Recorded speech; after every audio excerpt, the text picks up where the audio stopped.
बच्चों, आज के इस संस्कृत के वीडियो में सभी का स्वागत है। कक्षा 6 की संस्कृत की पुस्तक रुचिरा प्रथमो भागः का पहला पाठ हम लोग अभ्यास प्रश्न करने जा रहे हैं। पेज नंबर 3 पर लिखा हुआ है अभ्यासः, और इसका उच्चारण हम लोगों ने पहले वीडियो में किया था। क इसमें उच्चारणम कुरुत लिखा है, जिसका अर्थ होता है उच्चारण करो। छात्रः, गजः, गजः मतलब हाथी, घटः, शिक्षकः, मकरः, दीपकः, मयूरः। मकरः कहते हैं मगरमच्छ को, दीपकः दिया, और मयूरः मोर, बिडालः बिल्ली, अश्वः घोड़ा, शुकः तोता, मूषकः चूहा, चंद्रः चाँद, और बालकः बालक लड़का, चालकः ड्राइवर, और गायकः गायक। तो ये जो है उच्चारण करना था इसका केवल। और ख है चित्राणि दृष्ट्वा पदानि उच्चार्यत। चित्राणि दृष्ट्वा, चित्र देखकर। चित्राणि शब्द जो है वो बहुवचन का है। चित्रम, चित्रे, चित्राणि ये रूप बनता है। चित्रम दृष्ट्वा, चित्र देखकर। दृष्ट्वा का अर्थ है देखकर। पदानि, पदानि यानी पदों को, शब्दों को। उच्चार्यत यानी कि उच्चारण करो। तो यहाँ पे चित्र भी लिखा हुआ है और उसे क्या कहते हैं संस्कृत में ये भी लिखा हुआ है। तो चित्र देखकर उसका उच्चारण करना है। तो पहला चित्र है किसान का, कृषकः, किसान को कृषकः कहते हैं। वृषभः, वृषभः मतलब बैल होता है। और भल्लुकः, भल्लुकः कहते हैं भालू को। मंडूकः, मंडूकः कहते हैं मेढक को। और कपोतः यानी कबूतर। पर्यंकः पलंग। दूरभाषः टेलीफोन। काकः कौवा। शौचिकः दर्जी। और ये था पहला प्रश्न, जिसमें कि केवल उच्चारण करना था। और अब हम लोग दूसरा प्रश्न यहाँ पर देख रहे हैं। क वर्ण संयोजनेन पदम लिखत। वर्ण संयोजनेन, वर्णों का संयोजन करके पदम लिखत अर्थात पद लिखो, शब्द लिखो। तो वर्णों का संयोजन किस तरह से किया जाता है ये अभी यहाँ पर सिखाया जाएगा, और उसी तरह से इसको भी जोड़ना है। तो सबसे पहले वर्ण, जैसे कि क है, तो ये क बना है क में अ स्वर मिलाने से। क और अ मिलकर ये दोनों को प्लस कर देने से, जोड़ देने से, इसको धन का निशान भी कहते हैं। जो प्लस का निशान है इसको धन का निशान भी कहते हैं। तो क और अ मिलकर ये क बन जाता है। अब इसी तरह से म और अ जोड़ेंगे तो क्या बन जाएगा? म बन जाएगा।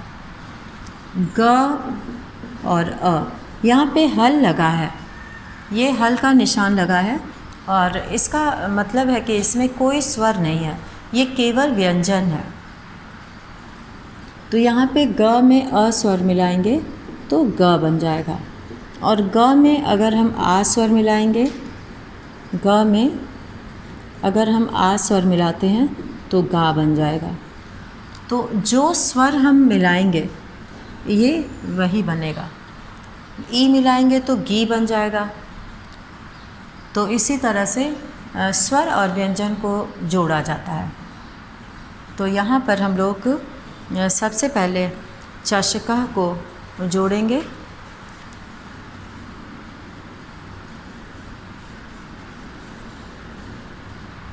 तो यहाँ पर च अ हल लगा रहेगा। इसका मतलब है कि इन दोनों को हमें प्लस करना है। श अ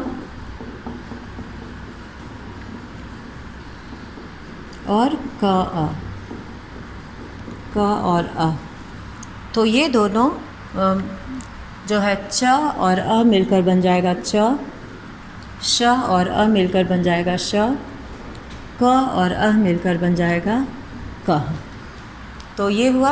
और अब इन तीनों को जब हम प्लस करेंगे, जब इन तीनों को जोड़ेंगे च श कह, तो इन दोनों को एक साथ जब हम बोलेंगे तो वो बन जाएगा चषकः।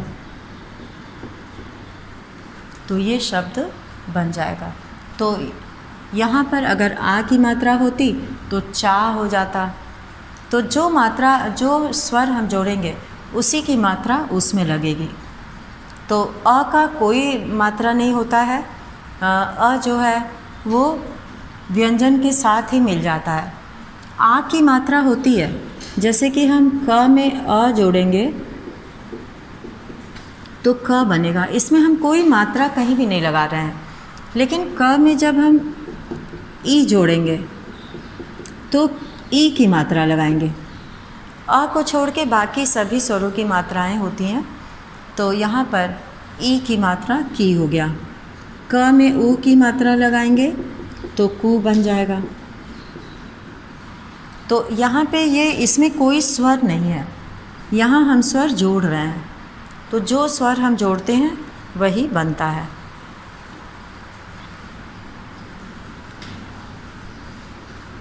अब इसी तरह से हम लोग दिए गए शब्द को भी जोड़ेंगे। यहाँ पे सभी बच्चे देखेंगे अपनी किताब में स औ दिया हुआ है, तो औ जोड़ेंगे तो सौ हो जाएगा। ये पहला वाला था। दूसरे वाले में स में औ जोड़ने से सौ बना। च में ई, छोटी ई, तो च में छोटी ई की मात्रा लगाएंगे सौ ची। और क और अह, क और अह को जोड़ेंगे तो कह बन जाएगा, सौचिका। तो खाली जगह में ये बॉक्स में हम लोग लिखेंगे सौचिका, और पहले वाले बॉक्स में हम लोग लिखेंगे चषका। तो इस तरह से उत्तर हम लोग खोज सकते हैं। श उ शु, न अ न, और क औ कौ, शुनकौ। शुनकौ जो है वो यहाँ पे शब्द बनेगा जो बॉक्स के अंदर लिखना है, शुनकौ। और अब चौथा शब्द जो बनेगा उसको हम लोग देखेंगे। ध के बाद है आ स्वर। आ स्वर दिया है तो बन गया धा। और फिर है व अ व, धा व, और फिर त अह, त, और त के साथ अह तह हो गया, धावतः। धावतः मतलब दौड़ते हैं। तो ये चार बॉक्स में चषकः, शौचिकः, शुनकौ, धावतः, ये चार शब्द इस तरह से जोड़ के बनाए जाते हैं। व्यंजन में स्वर को जोड़ा जाता है, और जहाँ पे स्वर नहीं होता है वहाँ पे आधा ही व्यंजन रहता है। तो इस तरह से यहाँ पे हम लोगों ने दूसरे प्रश्न का वर्ण संयोजन किया, वर्णों को जोड़ा। वर्ण संयोजन का मतलब होता है वर्णों को जोड़ना। वर्ण संयोजनेन पदम लिखत, वर्णों को जोड़कर पद लिखो। ये क था, दूसरे का क था वो, अब हम लोग दूसरे का ख करेंगे।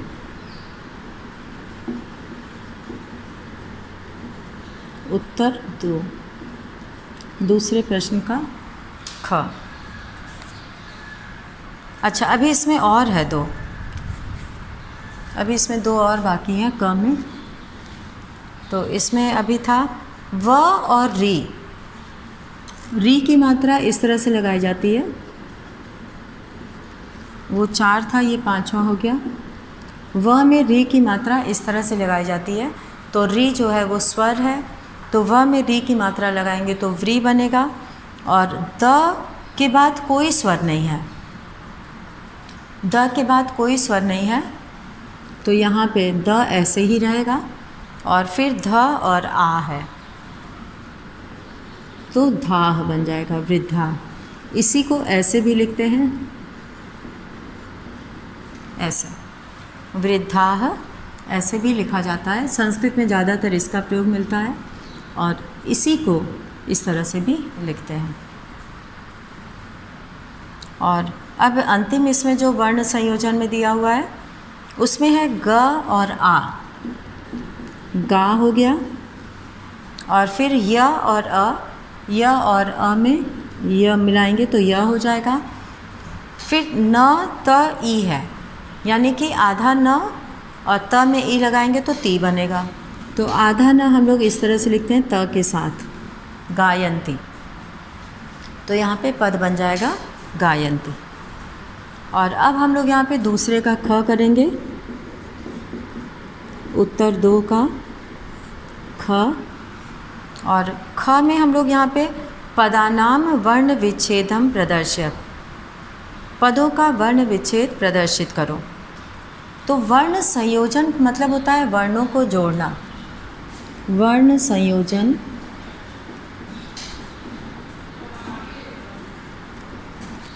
संयोजन का मतलब हो गया वर्णों को जोड़ना।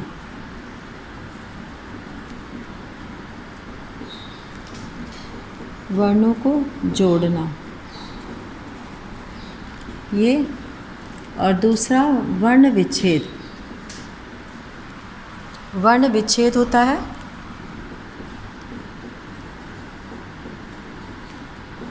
वर्णों को अलग करना।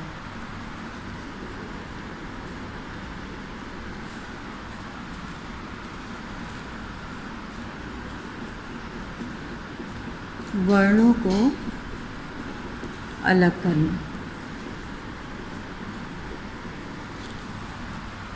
ये जो हम लोग बनाए हैं ये वर्ण संयोग है। और अब हम लोग जो करने जा रहे हैं वो वर्ण विच्छेद है। तो वर्ण विच्छेद में एक उदाहरण देकर यहाँ पे बताया हुआ है।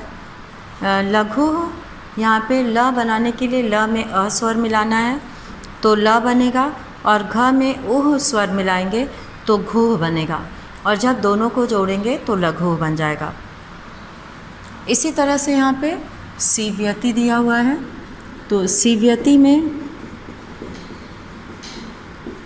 सबसे पहले हम लोग देखेंगे यहाँ पे सी है, स में बड़ी ई का प्रयोग है, दीर्घ ई। तो स में हम लोग बड़ी ई लगाएंगे। अब आधा व है। आधा व का मतलब है कि इसमें कोई स्वर नहीं है और फिर य के साथ अ स्वर है। तो आधा व के लिए हम लोग यहाँ पे हल लगाएंगे, ये आधा व बन गया। अब य बनाने के लिए य में हल लगाकर अ स्वर मिलाएंगे तब य बन जाएगा। और त में छोटी ई लगी हुई है तो यहाँ पे त हलंत लिखकर छोटी ई का प्रयोग करेंगे। तो इस तरह से हम लोग वर्ण विच्छेद करेंगे, यानी कि सीव्यति शब्द में से व्यंजन और स्वर को अलग करेंगे। तो सीव्यति यहाँ पे जहाँ पे बड़ी ई है वहाँ पे बड़ी ई का ह्रस्व दीर्घ ई का प्रयोग करेंगे, और जहाँ पे ह्रस्व ई है वहाँ पे ह्रस्व ई का प्रयोग करेंगे। छोटी ई, इसको बड़ी ई कहते हैं, इसको छोटी ई कहते हैं। तो ये समझने के लिए है। और इसी तरह से हम लोग वर्णाह शब्द का वर्ण विच्छेद करेंगे। वर्णाह, वर्णाह में सबसे पहले व है तो व में अ स्वर मिलाएंगे, फिर र है और उसमें आ की मात्रा है र के साथ, तो वर्णाह। र का उच्चारण पहले हो रहा है और आधा र है तो इसलिए यहाँ पे आधा र लिखेंगे। और राह करने के लिए र में आ लिख के विसर्ग लगाएंगे तो वर्णाह बन जाएगा। वर्णाह। कुक्कुरौ,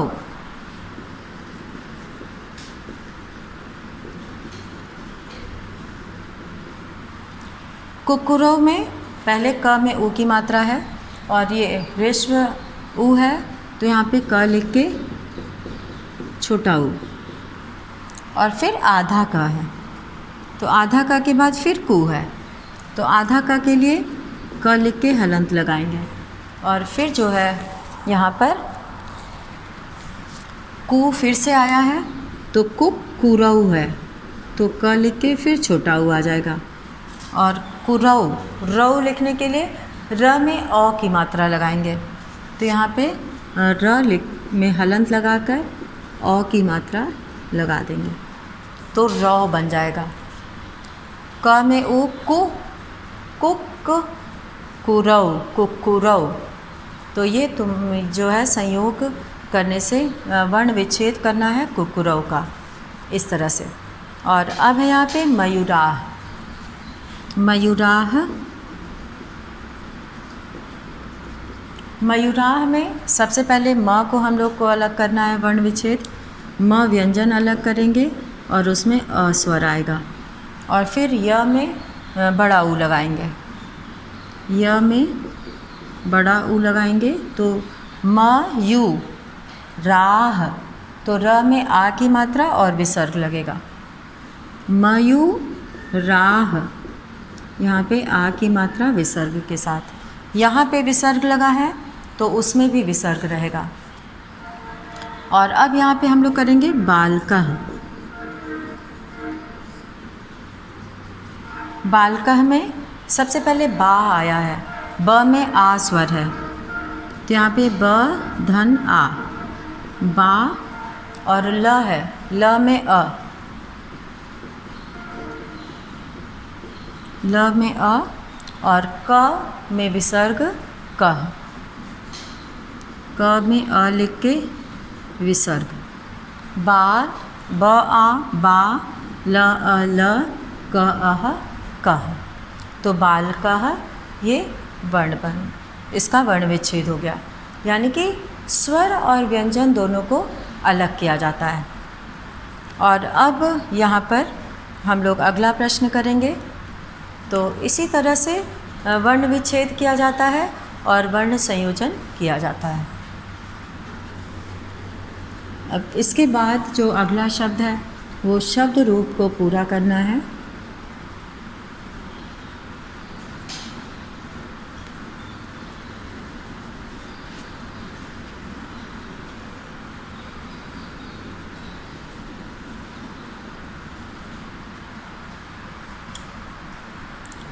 इसमें जो है लिखा है कि उदाहरणं दृष्ट्वा, उदाहरण देखकर, रिक्त स्थानानि पूरयत, खाली जगह भरो। उदाहरण देखकर रिक्त स्थानानि पूरयत, खाली जगह भरो। इसमें है चषकः, चषकौ, चषकाः। एक वचन, पहला जो लाइन है वह है एक वचन, और दूसरा है चषकौ द्विवचन, और तीसरा है चषकाः बहुवचन। तो इस तरह से यहाँ पर यथा का अर्थ होता है जैसे।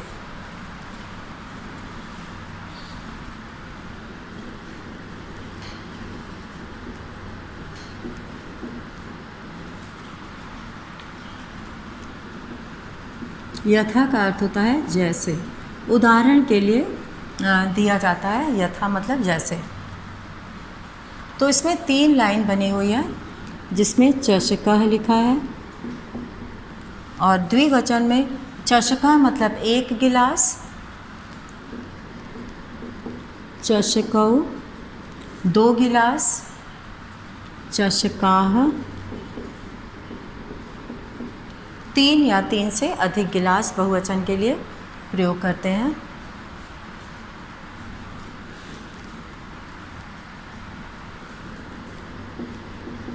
चषकः। तो इस तरह से ये एक वचन हो गया, ये द्विवचन हो गया, ये बहुवचन हो गया। अब इसी से मिलता जुलता हमको अगला जो है शब्दों का करना है। तो दूसरा एक ही जगह लिखा है बलिवर्दौ, यहाँ पर बलिवर्दौ, यहाँ पे औ का उच्चारण है, यहाँ भी औ का उच्चारण है। बलिवर्दा होता है तो यहाँ पे बलिवर्दौ हो गया। तो एक वचन में अह है तो बलिवर्दः हो जाएगा, बलिवर्दः। और चषकाः बलिवर्दाः, चषकाः बलिवर्दाः,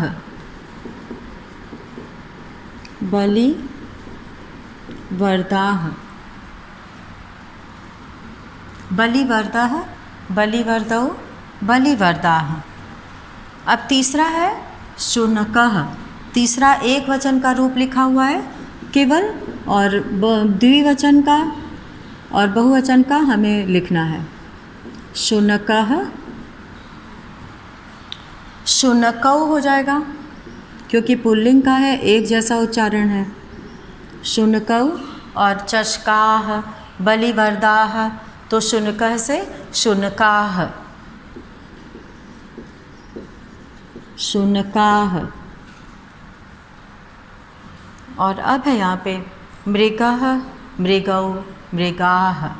मृगाः पद यहाँ पे लिखा हुआ है बहुवचन में, तो मृगः हो जाएगा एक वचन में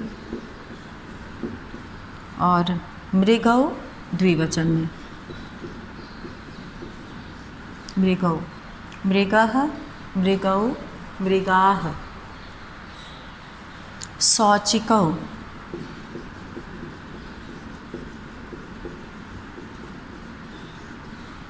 शौचिकौ, शौचिकः एक वचन में,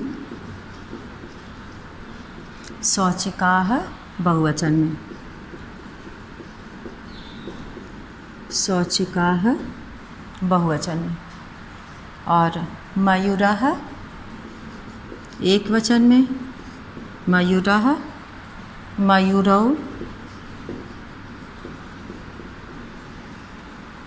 मयूराः। तो इस तरह से ये खाली जगह में जो हम लोग भरे हैं वो ये है बलिवर्दाः, शुनकौ, शुनकाः, मृगः, मृगौ, शौचिकः, शौचिकाः, मयूरौ, मयूरा। तो ये हम लोगों ने खाली जगह में भरा। और इसका उच्चारण चषकः, बलिवर्दः, शुनकः, मृगः, शौचिकः, मयूरः, चषकौ, बलिवर्दौ, शुनकौ, मृगौ, शौचिकौ, मयूरौ, चषकाः, बलिवर्दाः, शुनकाः, मृगाः, शौचिकाः, मयूराः। तो ये सब का उच्चारण एक जैसा, इनका उच्चारण एक जैसा, अंत में सब में अ की मात्रा आई है, द्विवचन में पुल्लिंग के, ये पहचान है। और ये आह आया है इसमें सभी में। तो इस तरह से हम लोगों ने तीसरे प्रश्न को किया। अब चौथा प्रश्न है जिसमें खाली जगह में भरना है। चित्र बना हुआ है और उसके नीचे खाली जगह बनी है जिसमें कि पद लिखना है कि उसे संस्कृत में क्या कहते हैं।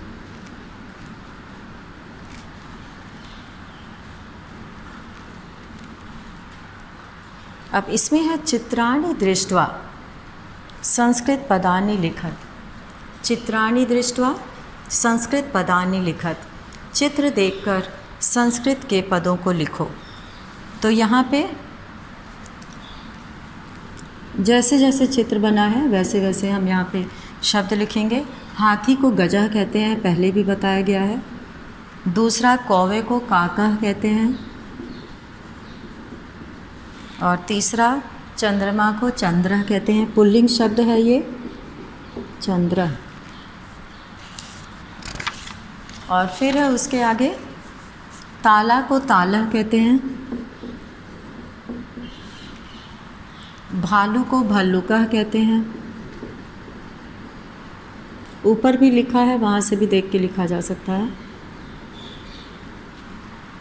और बिलाव को बिडालह कहते हैं।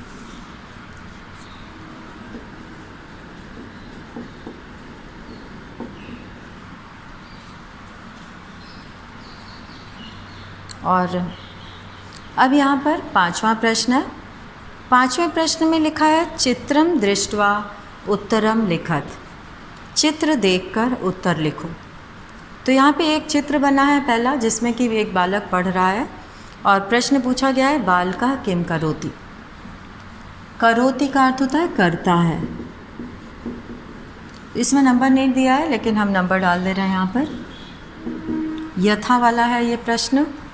तो यथा वाले में क्या पहले से लिखा हुआ है,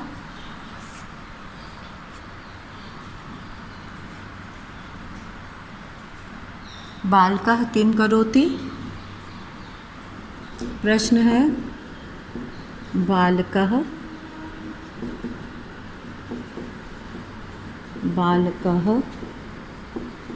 किम करोति।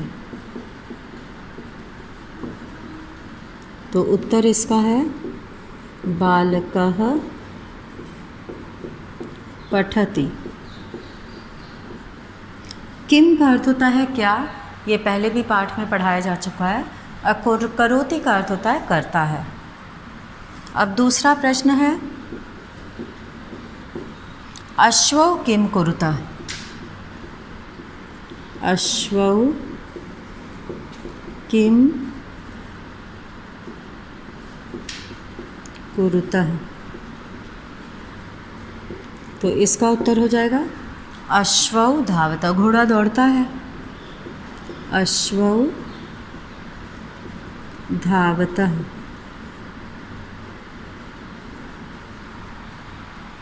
प्रश्न में प्रश्न चिन्ह लगाएंगे, उत्तर में पूर्ण विराम लगाएंगे। कुक्कुराः किम कुर्वन्ति। प्रश्न 3, कुक्कुराः किम कुर्वन्ति।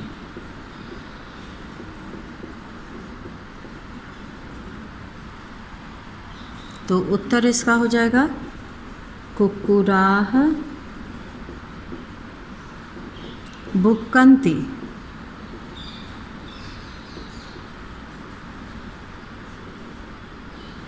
कुक्कुराः भुक्कन्ति, कुत्ते भौंकते हैं। कुक्कुराः कहते हैं कुत्ते को, कुत्ते भौंकते हैं। अब है यहाँ पे छात्रौ किम कुरुतः। प्रश्न 4, छात्रौ किम कुरुतः। प्रश्न है तो प्रश्न चिन्ह लगेगा। तो छात्रौ गायतः।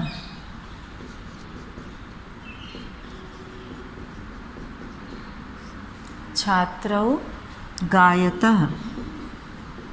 2 छात्र हैं इसलिए गायतः हो गया। 2 छात्र गा रहे हैं।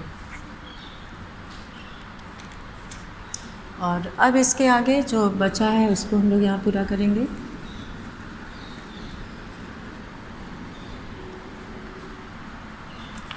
जिसमें है कृषकः किम करोति। चौथे के बाद प्रश्न 5 है कृषकः किम करोति। कृषकः किम करोति। तो इसका उत्तर हो जाएगा कृषकः क्षेत्रं कर्षति।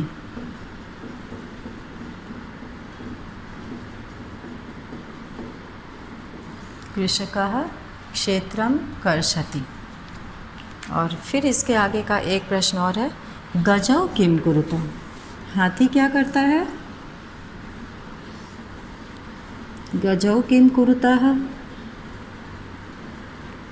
हाथी क्या करता है।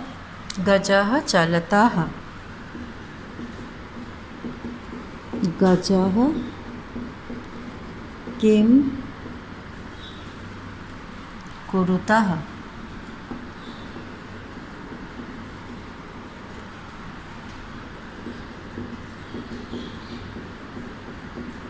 गजः चलतः।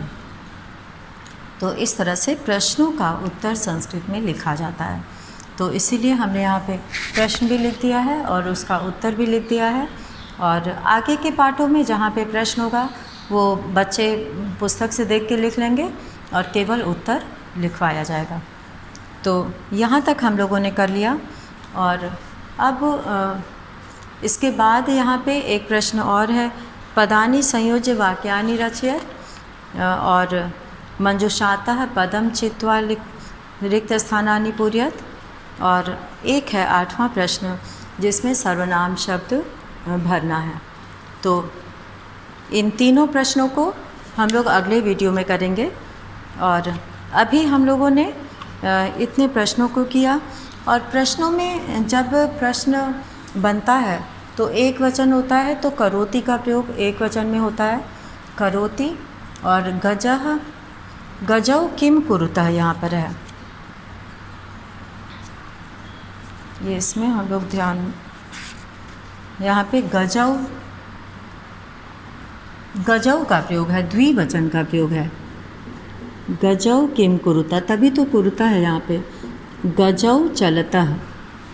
तो यही हम समझाना चाह रहे थे कि गजौ द्विवचन है, इसीलिए यहाँ पे कुरुतः का प्रयोग है। तो इस तरह से जिस वचन का कर्ता होता है उसी वचन की क्रिया होती है। तो इसी के साथ ही आज का ये वीडियो यहीं समाप्त करते हैं। धन्यवाद।